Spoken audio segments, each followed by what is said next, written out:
flawless perfection.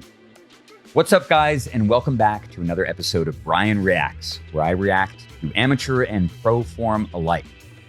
This is a still new and emergent series on the channel. If you like what I'm producing, if you like the content, please leave comments, please like, and even subscribe if you haven't done that already.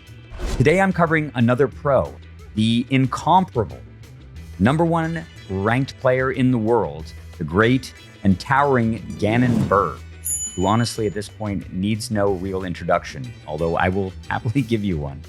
Gannon, I think, turned pro right around 2021, 2022. And in fact, I saw him post his form back in 2020 when he was just 14 years old on a Facebook group about form review.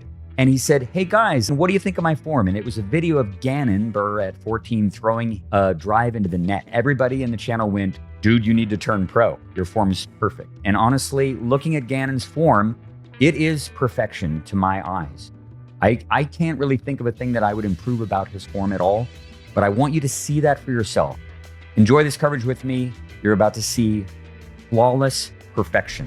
So in front of us right here, we've got Gannon, and Gannon is throwing, I've actually seen a lot of people throw this hole, and I don't think it's a full power shot. But with Gannon, you don't even really know. The thing about his form that's so peculiar, and it is a consequence of the fact that the guy is a behemoth. I've stood next to him. I was helping out with I did some promotion of a skins match that was done at the Beaver State Fling last year. And as a consequence of that, I was walking around with Gannon the whole time. People who saw me thought I might have been his caddy, but standing next to him, I looked like a little kid. The guy is enormous. Here's Gannon at the start of his footwork. So you'll see he's perfectly balanced here on that first stride. Head forward, hips, shoulders squared. If you want to think about how you should be moving towards the bullet, you want to look like this. Walk in an athletic way directly at it. Don't start turning your head backwards. Don't overstride with this back foot and feel like you need to counterweight and turn your head backwards. Walk in a way that feels natural, that feels balanced, and you can keep your eyes locked on the target the whole time. Be like Gannon. So Gannon comes down on his back foot here, and you notice very methodical, very slow. He doesn't have to run. He doesn't have to gallop or jump or do anything. He knows the capabilities of this giant leveraged body.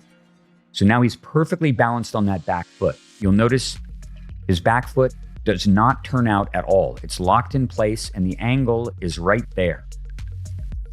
Actually, more like there, I suppose.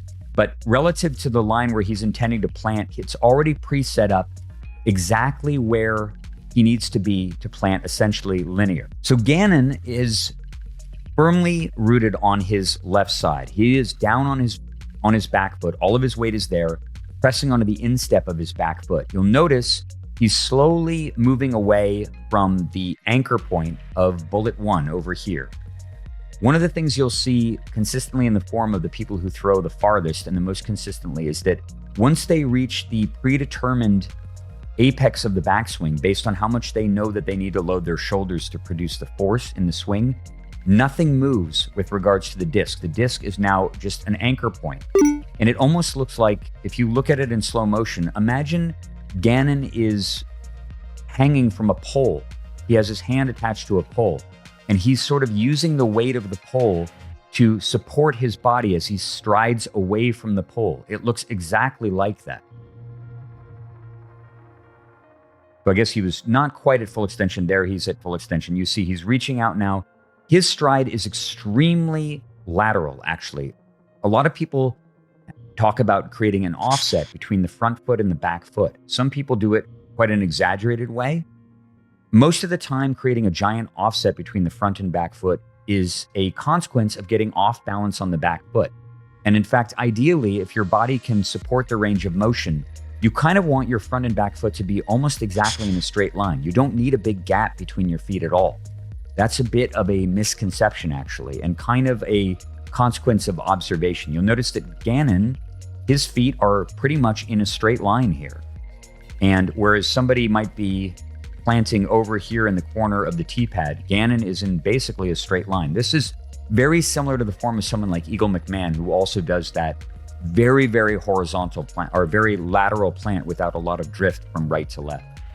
So in this position, Gannon is basically settling down into his right foot. And you'll notice he's already coming off the back foot, another telltale sign of what we consider pro form. And he does something extremely well here that is ideal and very, very hard to replicate. It reminds me quite a bit about Eagle McMahon.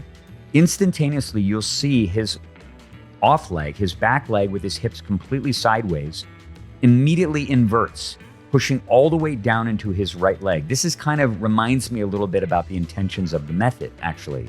It's what I started honing in on when I started to really understand what it felt like to brace properly. By really accentuating what Gannon is doing right here as the first part of my biomechanics, I got to feel my weight sinking down into the brace in the proper way for the very first time. And that led to all of the insights that flowed afterward. For Gannon, of course, he's been playing the game since he was a little kid. It's all totally instinctive. He just associates this movement with get planted into the ground, which gives me stability to then exert energy with both my right leg and with my arm. And talk about an arm. If you could ask for an advantage in this sport, Gannon is 6'6" or 6'7", and I believe his wingspan is probably something like 7.5 feet, maybe even close to 8 feet when you account for his shoulders.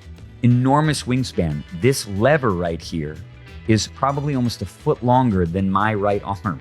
And the advantage of having a longer lever, as long as you can move it and coordinate it properly, is that you have more time to transfer energy down the lever to the end. The thing on the end of the lever, the longer the arm gets, the faster the thing at the end of the lever goes.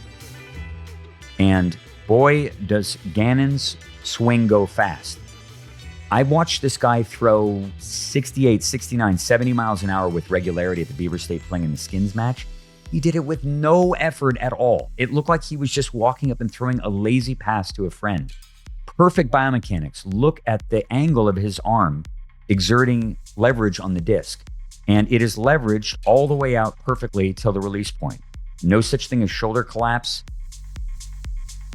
Beautiful angle of the arm whipping out away from his body. All of his weight down on his right leg in this classic position.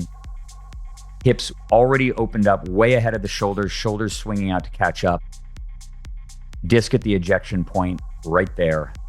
Everything in perfect alignment, perfect balance. Disc probably rockets away at about, I'd imagine 65, 60 miles an hour or 66 miles an hour. No energy wasted at all. Perfectly upright and balanced in his follow through. An embodiment of efficiency and biomechanics in the backhand. Gannon Buhr is the best player in the world for many reasons, and this is one of them. If you could aspire to replicate form, this kind of efficiency and balance and leverage, you could look no further than Gannon Buhr's immaculate form. You could do no better than that. So hopefully my breakdown of his biomechanics will give you a sense of what Gannon is doing right in his swing to produce the consistent result that has made him the #1 disc golfer in the sport. Thank you so much for Anthem Disc Golf for their incredibly high-res, high-frame rate video. I'm very grateful for this as a resource to do these form reviews. If you guys like this, please leave comments. I really appreciate it. Please subscribe if you haven't, and I will see you for the next one. Thanks. Take care.